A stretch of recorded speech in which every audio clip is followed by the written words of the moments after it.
In order to get live translator for conversations on the Motorola Edge 70 Pro, what you have to do is you need to simply download a translator app. So if you go to the Play Store, then we should be able to type translate or translator or something like that. And then over here we have the Google Translate app, which is of course one of many examples that we can use to translate conversations in real life. So once you have the app installed, you should be able to open it. And then over here, we even have the information straight away that we have this conversation mode. So we're going to jump into it.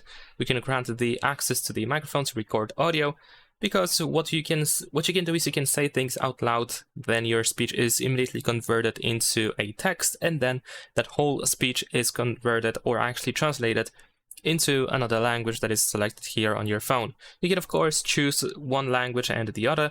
So you can choose yours and the language of that other person that you are trying to communicate with.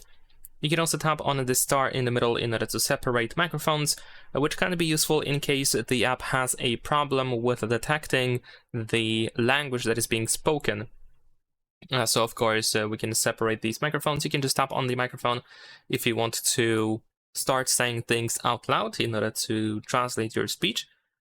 And then the other person can, of course, do the same thing. You can activate the microphone for them. They can say whatever they want to say out loud, and it's going to be translated for you.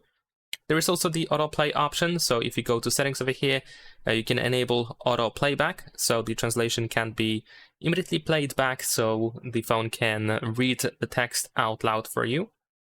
You can also switch the view. So you can have this face-to-face view over here, in case, of course, someone is standing right in front of you. And that is pretty much it. Leave a like and subscribe.